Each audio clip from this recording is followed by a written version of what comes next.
कटिहार जिले के आजमनगर थाना क्षेत्र के सिसिया पूरब टोला में 6 मार्च 2025 को मक्के के खेत से एक नाबालिग लड़की का शव बरामद हुआ था। प्रारंभिक जांच में यह मामला दुष्कर्म के बाद हत्या का प्रतीत हुआ।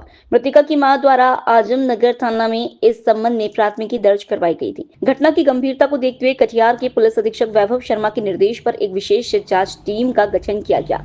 इसके बाद पुलिस ने आरोपी की तलाश में लगातार छापेमारी शुरू की और विभिन्न संभावित ठिकानों पर दबिश दी। जांच के दौरान पुलिस को गुप्त सूचना मिली कि आरोपी बारसोई रेलवे स्टेशन के पास कहीं छिपा हुआ है और फरार होने की कोशिश कर रहा है।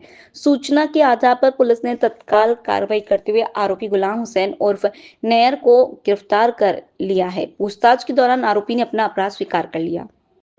हाँ, 6 मार्च 2025 को लगभग 11 बजे सूचना प्राप्त हुई थी कि आजमनगर थाना क्षेत्र में ग्राम सिसिया पूरब टोला में मक्का खेत में एक बच्ची का शव बरामद हुआ था।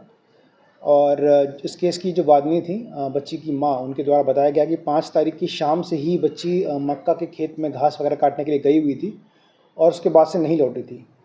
तो शाम को गांव के लोगों ने काफ़ी ढूंढने का प्रयास किया था। रात में और दिन में ढूंढने के क्रम में उन लोगों को फिर इसकी डेड बॉडी मिली थी और ऐसा शंका भी व्यक्त किया गया था कि उसके साथ दुष्कर्म किया गया है। इसी आलोक में आजमनगर थाना कांड संख्या 64-25 दर्ज किया गया था।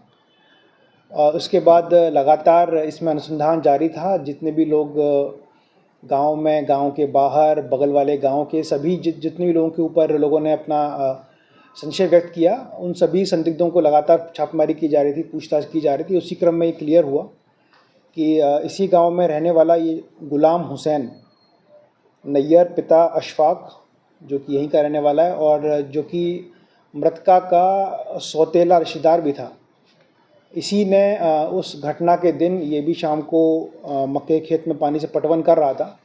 उसी क्रम में मृतका वहाँ पर घास काटने के लिए आई और शाम के टाइम सुनसान होने के कारण उस समय चूँकि रमज़ान चल रहा था तो शमशान वहाँ बिल्कुल ही शांति हो गई थी और कोई नहीं था।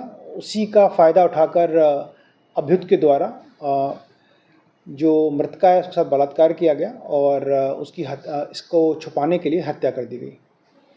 इन्फॉर्मेशन लेने के बाद फिर हम लोगों ने लगातार रेड्स करना शुरू किया।